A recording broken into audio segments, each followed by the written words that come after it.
Go. So this is Vix and Cara's Adventures, or Cara's and Vix Adventures, I never know which way around to do it. And we are having a look at this lovely church out in the middle of nowhere. Tiny little village. My friend has come for a job interview, so I've just dropped him off up the road whilst he does a job interview. We thought we'd have a good nose round the village and the churchyard, better than sitting in the car. And yeah, this cute little church, which I believe is St Nicholas. So it's an old looking one, probably Norman, and a sort of unused graveyard here, or fairly unused. There's common, as in not recent burials. There's some Commonwealth graves up the back. See the one with the bright white cross? That is 1910 they had on them, and similar sorts of dates. But yeah, what a lovely place to have a little explore. We don't mind a graveyard, do we, Cara? We quite like that. She's having a good sniff, because obviously there's the possibility there might be some squirrels. But actually I can hear geese over there. We're right out in the farmland area, so I think there's definitely some farm animals about. But yeah, I love to use these old settings as inspiration for all sorts of things, really. Mainly RPG games. I play a lot of RPG games, and I'm generally the guild master, or the game master rather. So I end up doing all sorts of scenarios and things. There's obviously the obligatory yew tree that you always get in an English graveyard, which I believe is pagan. That's where that comes from. It's not Christian at all. So yeah, we've just been having a look around, and this is just such a lovely building. And there's actually a stained glass window at the top there, and yeah, beautiful. What a nice tiny little church. I always like these ones, I think they're really cute. Apologies people whose graves I'm standing on, that was really sorry. Yeah, so beautiful little church. You can see from this side now. We'll get a view from where we walked in over here. Apologies if I can't breathe and I'm panting lots. It's not because I'm unfit. Well, I am unfit, but it's more because asthma. The boot fair this morning that we went to was incredibly dusty. Come on then, this way. So yeah, we're going to go and have a look at the front of it now. I don't think this is actually used for services anymore. It looks like it's completely closed. Uh-oh, she's seen one of those squizzle shaped things. No, you're not a squirrel, you can't get up there. So yeah, if we come up to the main entrance, she's probably going to jerk the phone out of my hand in a second. So here's the main entrance. Let's see what we can see. Come on, this way. So we've got this wooden grate on the front. Might take a photo of that. That's definitely worth using in an RPG adventure. That's role-playing games for anybody that doesn't know.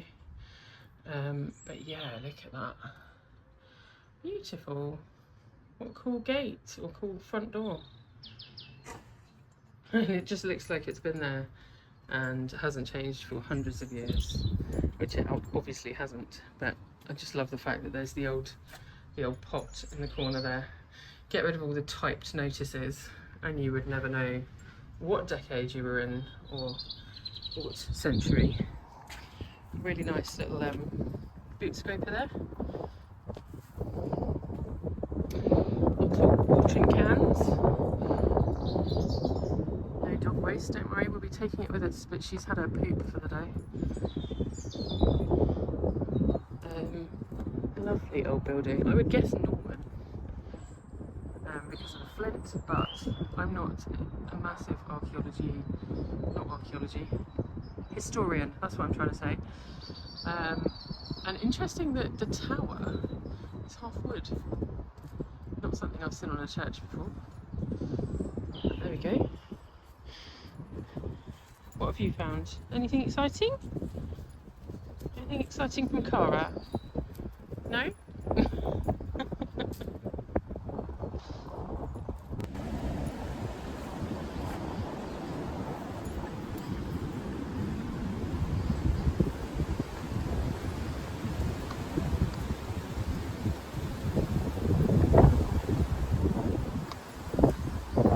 This way.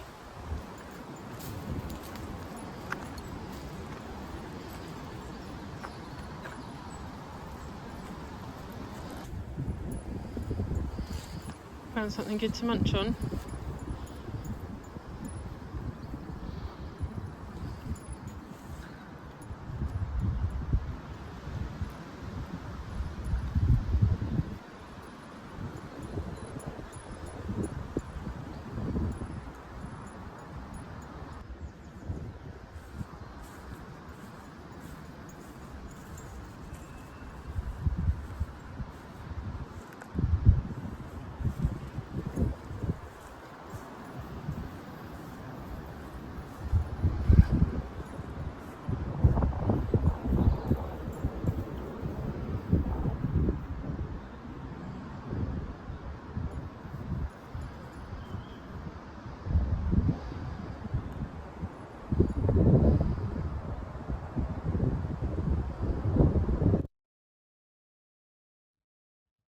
So, a little bit for the RPG inspiration.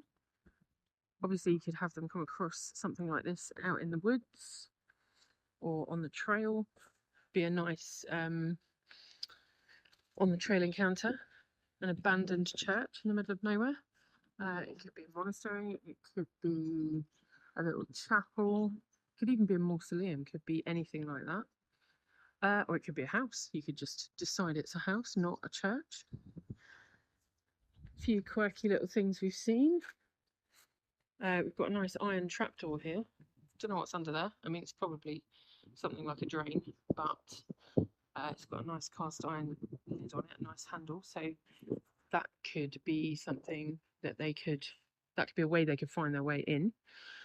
This side here doesn't have any doors on it. It's only the wooden door that I showed you earlier with the wooden grate across it. We've also got, obviously this is a grave, but you can use that. That could be a fenced in area. Maybe there's a well under there. Could be something like that. You can maybe even have them climb up. We've got steps in the buttress side of the building here, so you could have them scale the wall.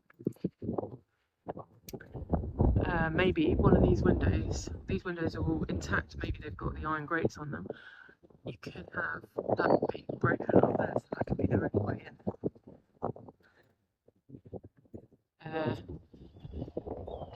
Yeah, and if you made this like an iron door, we all know that doors are the biggest nemesis of any RPG game. It can even be bricked up, you don't want to get through it. So it's always nice to have different ways to make your characters, different ways to get into a building instead of just trying to smash down the door. She's desperate to go and see the cockerels and the chickens over there. This way, this way. Oh, this way. Come on, this way. So we've got another area here. You could say was the a well or some sort of fenced-in area. Maybe there's a big drop there down into a cellar or a dungeon. Apologies, I'm stepping over the lead. And yeah, what could you find in there? It could be anything. It could be a hag. Could be whatever you want it to be. But yeah, things like this are a nice thing to come across on the trail. Maybe they'll find a nice little bit of treasure in there. Could be some magic items. And this church is called St. Martin's. I got that wrong. I think I did anyway. I can't actually remember what I said. But yeah, St. Martin's. So lots of ideas. At least I've got lots of ideas about what I could have my group come across. And Cara's found a stick. good to have a stick to chomp. Well, while she chomps that, let's just have another quick look at this building. So yeah, definitely looks like it's old and has had lots of things added onto it, or bits added onto it. You can kind of see that's a whole separate section down this end. So it would have originally been quite small, I would think. And that wooden tower on the top is definitely quite weird. Could have been a bricked up abandoned church. Maybe there's ghosts in there, maybe it's haunted. Could even have the churchyard itself full of all sorts of creatures. It's quite nice to have the tangling vines and the shambling mounds and all those sorts of creatures that could be just lurking in amongst the undergrowth and the trees and by the gravestones. Of course, this cries out for undead, vampires, and all of those sorts of things. But it depends how classic you want to go with your RPG adventure. You could also go down the route of giant rats coming out of that hatch we found just around the corner here. Or maybe the entire church is infested with giant rats and they've been walled in. Who knows? Maybe there's a vampire in a tomb in there that's been walled in. So lots of ideas. Just a quick, almost like a one-shot or something you can see along the trail. Sometimes I find with these long campaigns, they get so focused on the long campaign that it's nice to just have a little side quest with some treasure and a bit of fighting, because otherwise they get a bit bored. There's always one character in your group or one player in your group that is all about fighting and keeping them happy when it's just on the trail or clues or more of a mystery adventure rather than a fighting one. Keeping them happy in between the fights, in between the initiative rolls, is always a bit tricky. Yes, I hope that's given you some good ideas. Cara and I are pretty much done here now. We are going to head back to the car, which is just down the road, and wait for my friend, see if he got the job.